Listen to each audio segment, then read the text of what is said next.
In this video, we're going to see if adding an SSD is worth it to your actual budget build.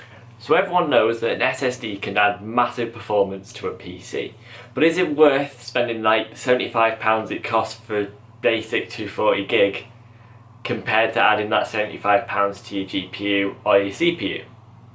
We're going to try and find out.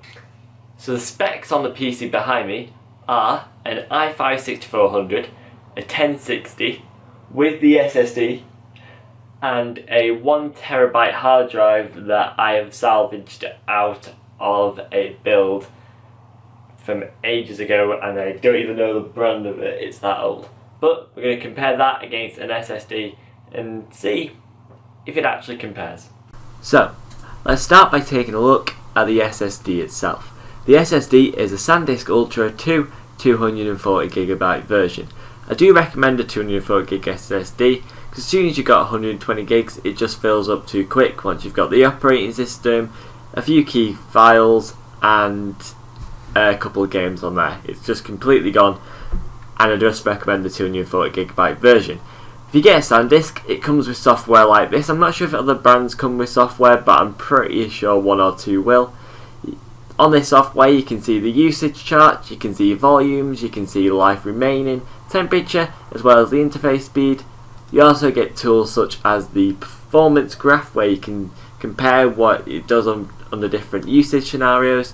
You got stuff like trim where you can delete dead files and files that aren't being used, as well as checking the firmware, secure erase and all other tools like that. This software is handy, but you don't use it that often unless there's a problem with your drive itself. This is Curry's website where you can see the supposed speeds that it gets off SanDisk itself, with up to 535 megabits read, 445 megabytes write, and that fluctuates up to 500 megabits read to 500 megabits write, and then again up to 550 and then 520. You have to take these with a bit of a grain of salt and just kind of see what yours does itself, because once you've got the operating system and a few files, it'll start to slow down anyway. On this website you can see the price, which is usually about what it sells for. I think I got it for £1 or so less, but it does fluctuate and sometimes it's a little bit cheaper on Amazon. Just depends on stock levels and if they have any sales on. To compare my SSD to the benchmarks that SanDisk release themselves, I run a quick benchmark and you can see that the read is very similar, but the write isn't so similar, being a bit slower. At some points you do get 400, but it's just a little bit slower. But I want to see how this performs compared to a normal hard drive, and I know it's going to be a lot slower, but I want to know if there's a massive difference. I decided to run the exact same benchmark on my old hard drive, and as you can see the results are really poor, with a sequential write speed of 136.8 and a write speed of 121. Now that is quite bad, but I want to see if that actually means anything in a real world test. So I'm going to do a test where we copy folders, copy a complete game folder from one drive to another. So I got a 6GB file and I decided to copy it over, one to the SSD and one to the hard drive, and compare the speeds. The SSD took 2 minutes 23 and I thought that was rather quick for a file size that is rather similar to some larger series like TV series and movies, as well as some small games, which this was, Football Manager, and you get to see how an SSD works in some real world scenarios such as video editing and transferring video files over hard drives from baby SD cards and stuff like that. This was a lot faster at 2 minutes 23 compared to the 4 minutes 26 of the hard drive. When I was doing this, I just felt like I was waiting, and I just felt like the SSD was a thing sent from heaven with stuff like this, and you can really see the difference. For example, if you just want to watch a movie, pull it off a thumb drive onto your main hard drive of your computer, it's going to take a while and stuff like that. An SSD can be really beneficial.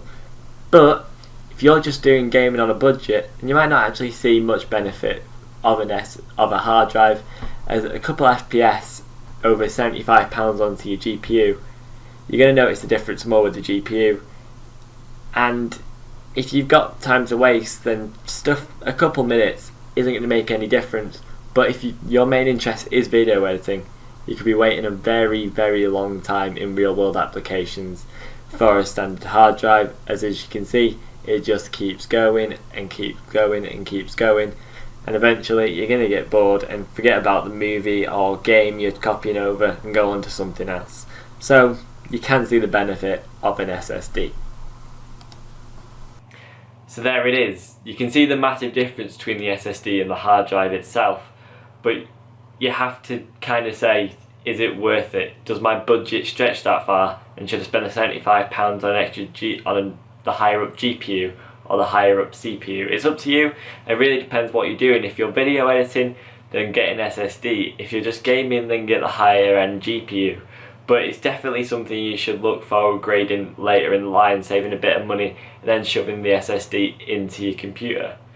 I do recommend an SSD, and I think it's made a massive improvement, and I was shocked considering I only got this a few weeks ago, and it's just made my computer so much faster. Things like boot time, things like quick surfing, it just makes it ridiculously fast, but it's not needed if all you care about is FPS. If you care about that, get the better GPU, but if you care about just general computing workload and rendering stuff like that, go get the SSD. So there it is. You can see in the video that an SSD does make a big difference, but it really depends on what you're using it for. If you're constantly dragging files over and stuff like that, then the SSD does make a big difference. Stuff like video editing and things like that, it can make a massive improvement in your workload. But for stuff like gaming, it's going to be better to get the higher up GPU or the higher up CPU.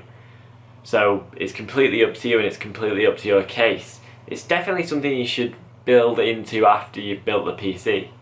Thank you for watching, and don't forget to hit like, comment and subscribe on the channel. It really helps a lot. Thank you for watching. If you've had any problems, if you like the video, leave a comment and I'll get back to you as quickly as possible. Thank you for watching. Goodbye.